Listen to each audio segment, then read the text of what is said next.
కుంభరాశి వారి జాతకంలో 3 గవ్వలు పడ్డాయండి. గురు మహర్దశ చాలా వరకు ఉన్నది వారి జాతకంలో. ఎల్నాటి శని ప్రభావం మాత్రం విపరీతంగా ఉన్నది. పంచాంగ శాస్త్ర ప్రకారం, గవ్వల శాస్త్ర ప్రకారం గురు మహర్దశ గవ్వలు పడ్డాయి వారి జాతక బలానికి. వారు ఒక అక్షరం ముక్క నేర్చుకోకున్నా కూడా మాత్రం చాలా వరకు వారికి ముఖ్యంగా లోకజ్ఞానం చాలా ఉంటుందండి వారి పేరు మీద.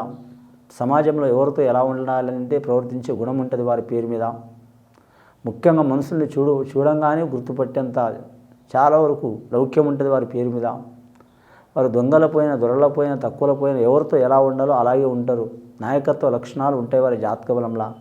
రాజకీయ రంగంలో మాత్రం గజకేశ్వరి యోగం ఉంది వారి జాతకానికి. రాణించే అవకాశం ఉంటుంది వారి పేరు మీద.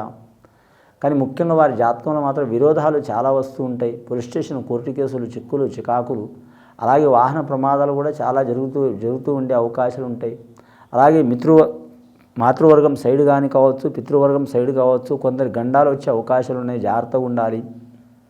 అంటే తల్లి సైడ్ కావచ్చు, లేదా తండ్రి సైడ్ వారు కావచ్చు, వారి కుటుంబ సభ్యులకు గండాలు వచ్చే అవకాశాలు ఉంటాయి. చాలా జాగ్రత్తగా ఉండాలి. ఖచ్చితంగా మాత్రం మహామృత్యుంజయ హోమం చేపించడం, అలాగే అమ్మవారికి కుంకుమార్చన పూజ చేపించడం, అలాగే మాత్రం శివుడికి మాత్రం అభిషేకం చేపించడం చాలా వరకు శుభకరం ఉంటుంది వీరి జాతక బలానికి. వీరి సంతానం వీరికి విపరీతంగా ఇబ్బందులు పెట్టే అవకాశం ఉంటుందండి. గురువు అనేది పేరు సంపాదించుకునేటట్టు అవుతుంది వీరి జాతకానికి. ధనానికి లోటు ఉండదు, విద్యకు లోటు ఉండదు, తెలివికి లోటు ఉండదు, ఆలోచనకు లోటు ఉండదు, మాట తీరుకు లోటు ఉండదు, రాజకీయ రంగంలో లోటు ఉండదు అని ఎల్నాటి శని పంచాంగ శాస్త్ర ప్రకారం కాబట్టి వీరికి చాలా వరకు అష్టకష్ట చిక్కులు పెట్టే అవకాశం ఉంటుంది. కాబట్టి కడుపులో పుట్టిన వారు కూడా శత్రువులు అవుతారు.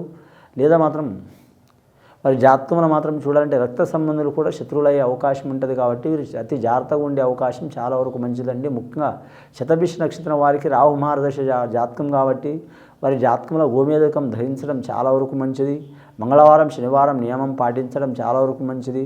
అలాగే పూర్వభద్ర నక్షత్రం వారు శనివారం నియమం పాటించడం చాలా వరకు మంచిది.